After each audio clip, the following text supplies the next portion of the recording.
not only did they screw up my service, that cost me a lot of money, they also overfilled my oil by probably 1.5 gallons, 2 gallons. Stick around, I'll explain.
Everybody, hope y'all are having a good week, good day anyway.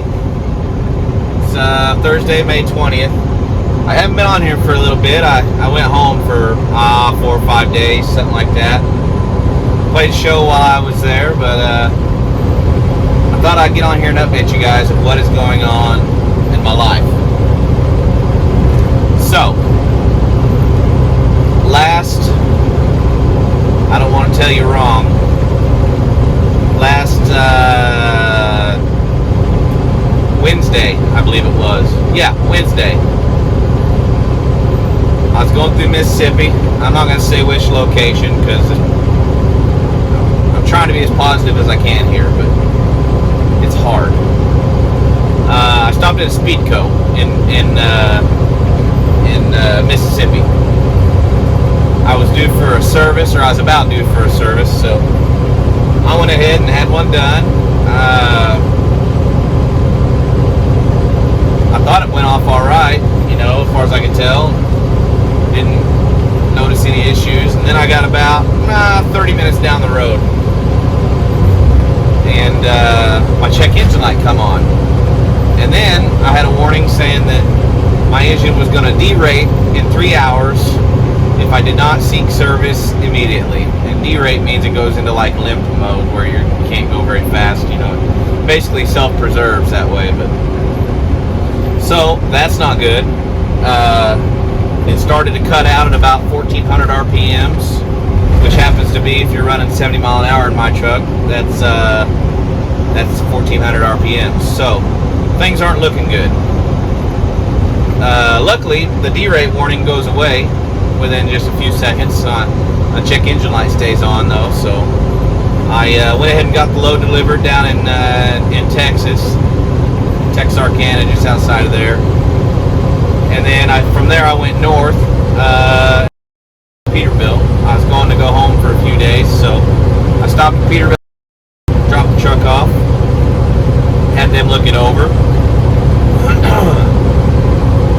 I picked it up, let's see, that was, what was that? That was on Thursday. I dropped it off at Peterbilt.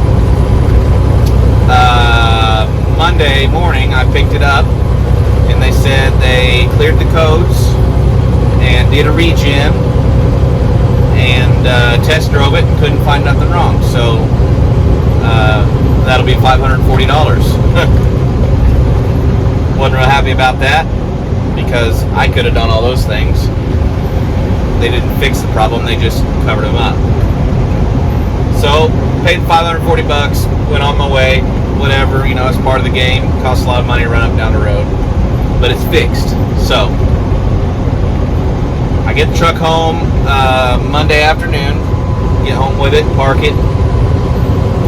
Wednesday afternoon, I get a load booked, and I leave out at midnight. Let's see. No, Tuesday afternoon, I get a load. I leave out at midnight on Wednesday, so Wednesday morning, basically. At like about 12:30 a.m. I left. Took off, drove through the night to Tennessee. I deadheaded over there and picked up a load. Well, about 90 miles into my trip, the same exact thing happened. It kind of cut out at around 1400 RPMs, and it kind of shimmied a little bit like it wasn't getting fuel. And then that same message came up saying that it'll derate in 3 hours if I don't seek service immediately. And my check engine light come on. Well, again, the derate warning went away, so that was good. But my check engine light stayed on. So I called Peterbilt. It's like, I don't know, 2 in the morning at this point. Called them. They said, we're not sure. You can bring it back if you want. You know, I'm already down the road. I'm headed out. I need to be out making money, not waiting on my truck in the shop. They should have fixed it right the first time, but instead they just covered it up. But anyway, that's besides the point. It's doing it again. Still doing it. Never stopped doing it, I suppose. But so they did that. I went ahead and picked up my load that afternoon, and then I stopped in, where was I? Can't remember the name of the town, but it was in Arkansas. Headed west on 30. I'm going to Way station ahead. Going to Arizona. But stopped at a Love's in Arkansas. Said, hey, here's the story. I told him this whole story that I've told you guys so far. I said it just feels like it's not getting fuel. Like maybe they put the wrong fuel filter on or something like that, you know. And they didn't believe me. They said, oh no, they looked at it real quick. They didn't even take anything apart. They just raised the hood. They said, oh no, it's the right fuel filter. Blah, blah, blah. I said, are you sure that's the right one? And pointed at the one that it hangs in a plastic housing off the side of the frame on the driver's side. I said, are you sure that's the right one? And I said, why don't you go ahead and drop that off and look just to make sure. So he did, and he said, it is the wrong one. So turns out that SPEEDCO and Love's, if you don't know, they're owned by it's the same company. Love's owns SPEEDCO. So anyway, where was I? Oh, he realized, yep, that's the wrong filter. They put the wrong fuel filter on. So now I'm upset with SPEEDCO in Memphis because they put the wrong fuel filter on. And I'm also upset with Peterbilt because they should have noticed that they got a warning saying I had low fuel pressure. That was what my light was. It was a 995, I think, is the code number, which is a low fuel pressure code. They didn't bother checking in beyond anything. They just cleared it and went on. They didn't check to make sure I had proper fuel pressure. Otherwise, they would have known that something was wrong, because I'll get to that part in just a second. This next in the end of this story. But anyway, so they put the right fuel filter on, send me out the door. They covered the cost, which they put the wrong one on in the first place, not me. Covered the cost. I went on down the road. About, I don't know, 20 minutes into that, the same thing happens again. So I found a Peterbilt in Texarkana. I'll go ahead and tell you that one. Texarkana, Texas. Found a Peterbilt there. Pulled in this afternoon. They took a look at it. I was there a while. There was quite a bit of people there waiting to get their trucks worked on. So I was there quite a while. I think 7 hours. But anyway, not a big deal. I just want my truck to run right. I'm getting ready to go on a long trip. I don't need any problems. You know, I'm going to Arizona, and after that I'm going to California to get a load of bees. And they got to go through the mountains to North Dakota. And I do not want to break down with a load of bees on. That would be horrible. Just the logistics of it, trying to get the load switched over to somebody else's trailer. getting any shop to work on you while you're loaded with bees that are flying around is impossible. So you can see that's not, you do not want to break down when you're hauling bees.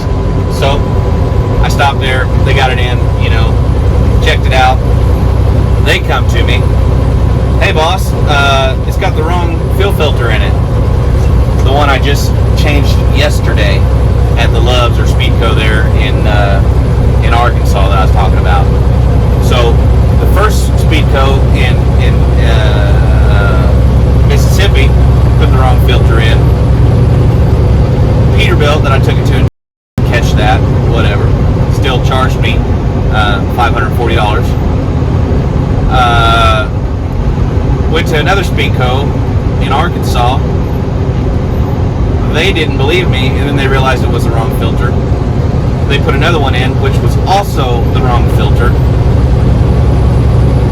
And this Peterbilt today in Texarkana, they caught that. So they put that one in, and then there's another filter on the other side of the truck. They said, and you said you just had this service, right? I said, yeah, I did. Right at a week ago now. They said, well, that filter hasn't been changed. It's completely plugged up, and it looks like it's been on there for several months. It's all dirty, and the rest of, it's dirtier than it should be for a new filter. It's obvious that it hadn't been changed. So that's back to Mississippi Speedco, if you're following along. They were supposed to have changed that. That's part of doing a service, is changing your fuel filters around the truck. So they dropped the ball twice, is what I'm saying.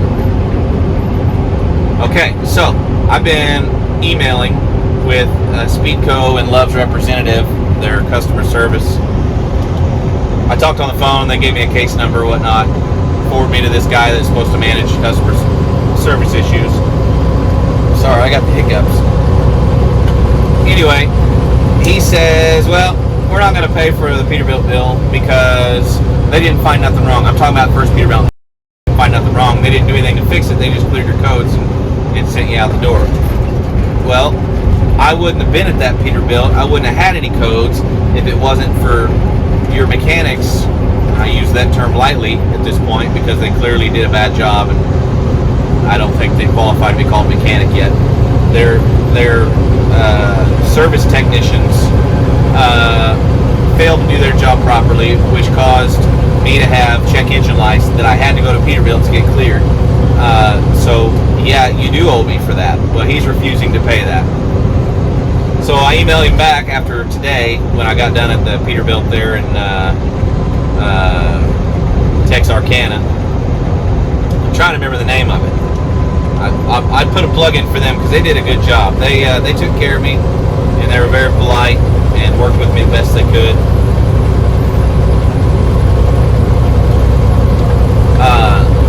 It was still 500 here.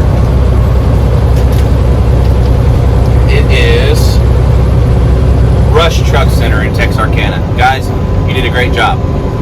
Y'all were busy today and still got me in, got me fixed, and I'm rolling down the road. I've been another probably 100 miles and no issues, no codes. I think you guys got her whipped, which is something that 3 other shops couldn't do, so good on you guys. And something they did that the other shop did not do, by the way, is this was not on my previous bill that I got from the Peterbilt there in they said they checked the fuel pressure, which they didn't do at the other one. Okay, so that right off the bat tells me that they're looking a little deeper into this, and it saw that it was at only at 9K when it's supposed to be at 30K. So that tells you right there you're not getting fuel, which is why it was sputtering out. It was sputtering out at about 1500 RPMs. Once you get up in that RPM range, it's needing more fuel, but it's not getting it because the fuel filters, the wrong fuel filters, were installed, and it wasn't allowing enough fuel to flow through properly. So anyway, they got those replaced, the filters. They replaced all the filters just so it was done. The one hadn't been done at all, even though I paid for it to be done, and the other one was still the wrong one for the second time. But they replaced those. cleared my codes, checked everything out, checked the pressure again. Once they put the new filters in, I had good pressure. As far as I can tell, they solved the problem. Still cost me another $530, but I'm on the road and we're back making money again. Well, we will be making money once I recover from this deal. But so, you know, one oil change, a preventative maintenance that I'm trying to do costs me, you know, dang near, I think it was $450, $500 to have that oil change done in the first place. $540 at Peterbilt, and so you know you're looking at $1,040. The second SPEEDCO didn't charge me, so that's good. And then the Peterbilt today was $530. So what was I at? $1,040, $1,570? No, I messed that up, didn't I? It's starting to rain really hard. I don't know if you can even hear me right now. 5, 10, 15, yeah, something like that. Anyway, I'm not going to do the math perfectly right now because, well, it just started pouring and I'm distracted. But anyway, I'm upset. SPEEDCO, you're going to have to fix this. This is your fault, not mine, not anybody else's. You guys messed it up, and it's time to own up. But anyhow, I'll be back once I get out of this rain. It's super loud in here. See ya.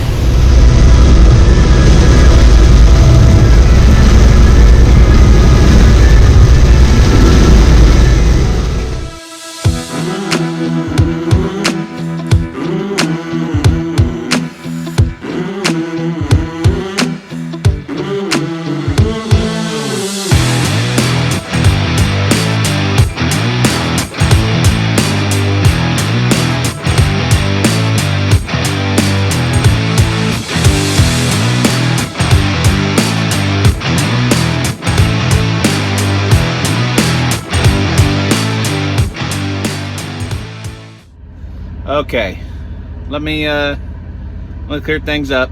It's been a couple days and I've been on the phone, been emailing the companies involved. The first Peterbilt, I'm going to take out their name out of this video. So if you see earlier on, if you see some spots where my mouth's moving but no words are coming out, it's because I edited the volume right there because they made it right. I went to the Second Loves.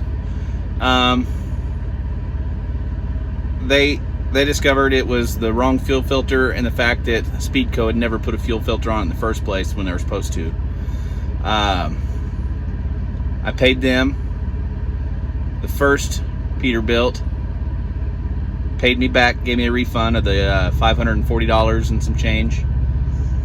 It's looking like SPEEDCO might pay this second Peterbilt bill because they were able to properly diagnose the problem.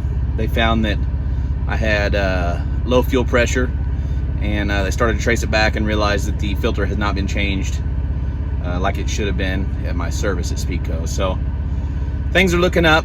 I'll be real honest, customer service with Loves and SPEEDCO has really disappointed me. I thought they were a really big and good solid company, but it doesn't seem like they really care. Their emails are very short and quite frankly they're almost rude. I called 4 times with the person that was in charge of my particular case, left messages on his voicemail, never did get a call back. The only reason I got any response from him today, and somewhat, not a commitment, but he said send me the new invoice and we'll look at it. And prior to that he had said if they fixed the problem they would have paid. So now they have fixed the problem, so they should pay because that's what he said they would have done. Anyway, I called him 4 times, no response, no call back. So I had to call around to customer service and find who his manager was and call him, and didn't answer but left a message, and within probably 10 minutes of that call I got an email back. So anyway, I just wanted to clear it up. Truck's running fine now. I don't know if I'll ever go to SPEEDCO or Loves again over this, because just the way they handled it. If I do, it'll be a while. They messed it up and they know they did. and they weren't willing to take responsibility for it and make it right. It all worked out in the end, but it was a whole lot more legwork on my end than I felt was necessary. I had to do all the things that SPEEDCO / Love's customer service should have been doing, contacting all these the other Peterbilt and trying to work out a solution. That shouldn't have fallen on me, because it wasn't I didn't do a bad service job. I took my truck in like I'm supposed to, had it serviced, and I paid what they asked, had it serviced, and they failed me. It started running bad. That's on them. So I don't know if I'll ever go to SPEEDCO again for any kind of service. Maybe if I'm in a bind, but Loves would be lucky if I even buy any fuel from them from now on. They really kind of put a bad taste in my mouth over this whole deal. But anyway, we're moving on. Things are looking good. I got my load. I'm just out past El Paso right now. Gonna head on over to I've got 4 drops on this load. It's more than usual, but it's pretty simple. Pays really well. Heading over, my final stop's gonna be at Lake Havasu over there in Arizona. But anyway, just wanted to touch base with you guys and let you know, give you kind of an ending to the story. The truck's running great. While I was at the shop, I met some good people there in Texarkana. Got to swap some stories and whatnot, and I sat there on the front porch in their rocking chair for about 7 hours and just talked and watched the clouds go by, and really I had a pretty good day. Maybe I needed that. But anyway, thanks again for stopping by. If you haven't already, like I say always, please subscribe, please like the videos, share the videos, comment on the videos. That really helps me out a lot. Let me know if there's something you want to see or anything you want to know about. Yeah, thanks guys, we'll see you on the next one. Bye.